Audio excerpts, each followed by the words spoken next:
Black Fashion Week was last week at the Harold Washington Library in downtown Chicago. I learned that George Washington's wife, Martha, had a black slave dressmaker who was later a runaway for a better life.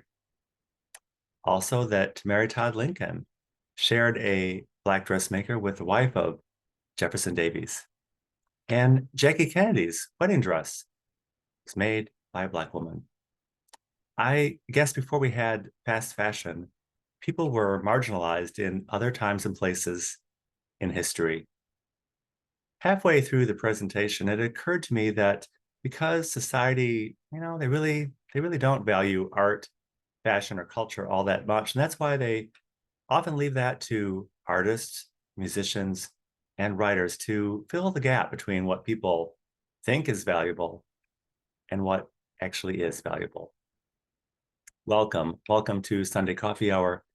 I'm Stanley Smith. At Sunday Coffee Hour, we talk about everything and nothing. Topics this week included renting an election chair, the Chicago consent decree, wearing black so you can appear sick so you can go home, having afternoon tea at the Peninsula, and getting a TENS unit. Also, we discussed the topic of just doing research on COVID breakthrough cases. The readings this week were from Exodus. God asks us to wait on the mountain and he'll be right back.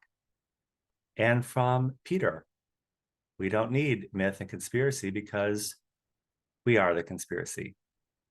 The gospel was the Transfiguration.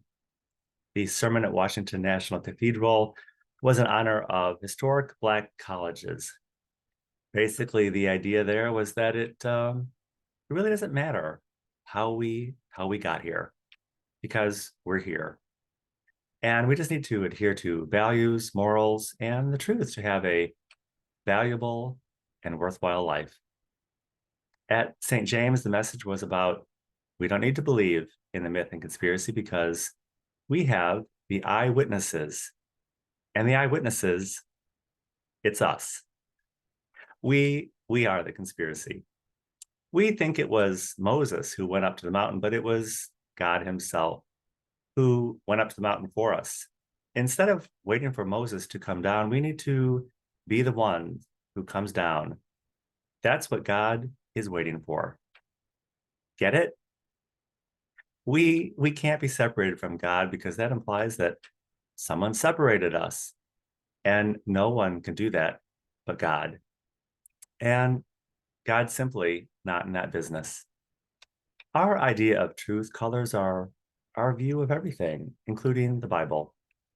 It makes it difficult for us to have a clear understanding. But if you really look at it, a lot of what we think it's saying is simply not there. God knows the truth because he is the truth. Myth and conspiracy are man-made. Only God is the truth, and no man fully knows God. It's fine to say you have the truth and know the truth. Everyone has the right to be misguided, but it's no one's right to mislead others. On the spectrum of believing and certainty, chances are the more certain that you have the truth, it's an indicator you are probably pretty far away from God's truth. And a symptom of that would be anger.